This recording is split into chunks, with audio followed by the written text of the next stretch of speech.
اسلام آباد نوشہر ون پتہ پوچھس بس دپان چلتی یہ میڈیاہس پہ سوشل میڈیاہس معافی منگوان نسس ورنہ نتائج خطرناک تھی گھو. السلام علیکم ورحمۃ اللہ وبرکاتہ. جناب قدر سامعین، محترم ناظرین، جو معذرت نامہ پیش کیا گیا تھا بڑوں کے حکم پر، وہ چونکہ کشمیری میں تھا جیسا کہ آپ حضرات جانتے ہوں گے. بعد میں یہ فرمایا گیا بڑوں کی طرف سے کہ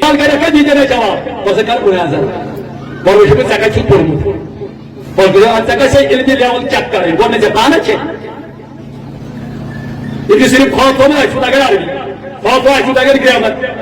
مسئلہ مسل چھپاؤن ورتل یہ وچے گو لیول کیا نوجوان سوال کرو جی جناب چھن پائی دپس پائی چھ حال ووت اوت جواب وچ تمس کھاپ مائے تو چھت مذمت کرن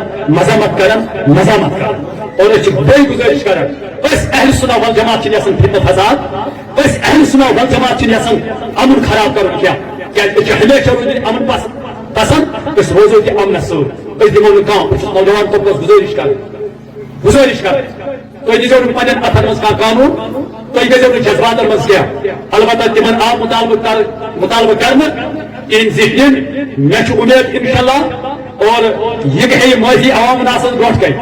یہ اردو میں ہونا چاہیے تھا، لہٰذا اس حکم کی بھی تعمیل کرتے ہوئے وہ جو تحریر آئی تھی وہ بھی میں پڑھ کر سنا دیتا ہوں.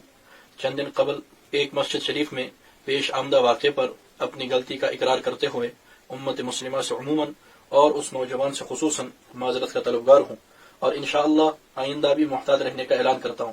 نیز میں ابھی نہ مستند عالم ہوں اور نہ ہی مفتی، نہ علماء دیوبند کا ترجمان، ہاں درس نظامی کا ایک طالب علم ہوں، اور علماء دیوبند کو اہل حق سمجھ کر ان کے ساتھ عقیدت اور محبت رکھتا ہوں.